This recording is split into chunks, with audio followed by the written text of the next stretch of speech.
AI regulation, we talked about it 5 weeks ago on the show, I think. Well, there's been some movement there. Vice President Harris met with CEOs of Alphabet, Microsoft, OpenAI. So that's Sundar, Satya, and Sam to discuss implementing AI safeguards. And then on Tuesday, Sam Altman was interviewed by Patrick Collison, the CEO of Stripe, and he endorsed the idea of IAEA for AI. That's the International Atomic Energy Agency. So is that hyperbolic, delusions of grandeur, or right on target, Shimon? Well, the interesting thing about the IAEA is that what I learned recently from the CEO of Planet Labs, Will Marshall, is that the predecessor organization to the IAEA is really this organization called Pugwash. And what that was, Einstein and Bertrand Russell in the 50s, post Hiroshima and Nagasaki, bringing together academics to basically create a way to think about nuclear disarmament going forward, just because they all saw the damage. And there was a large framework that set up the current denuclearization treaties. And then the IAEA was set up after that. And so I think that there's a thread here, which is basically what he's saying is there's something around nuclear disarmament that is very similar to AI, both in terms of its potential, but obviously in terms of its risks. And so there's like a whole monitoring framework. There's a know your customer kind of framework. These are not unfettered things that can just live openly in the wild.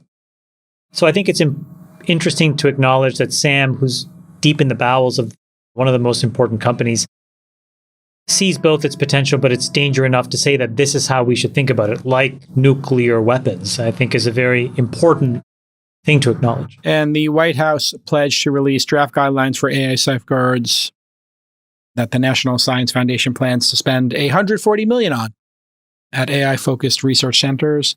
FTC Chair Lina Khan wrote a guest essay in the New York Times calling for AI regulation due to large-scale risks, including monopoly consolidation, fraud, extortion, and bias. Any thoughts there, Sachs, about adding regulation to the mix right now? Are we jumping the gun here and going to smother this thing before it even gets correct answers? Serious risk. And the White House also announced that Kamala Harris would be the AI czar for this issue, which I don't think inspires anyone with confidence that they're going to, get this right. Look, my concern here is I think we should have conversations about the risks of AI. We should be thinking about that. I think people in the industry need to be thinking about what guardrails can be put on it. I think Elon's raised, long-term concerns about whether this could lead to AGI. You basically create a superintelligence that you can't control. I think people in the industry haven't really figured out how to address that. That problem is called alignment. And everyone's trying to figure out how do you even make alignment work? Is that theoretically possible? So there are real and valid concerns. Jake, how you've raised the issue of deep fakes. I think provenance of data is going to be a real issue. People committing fraud or other kinds of criminal acts using it. So there are real concerns. But the problem is that we have no idea how to regulate this yet.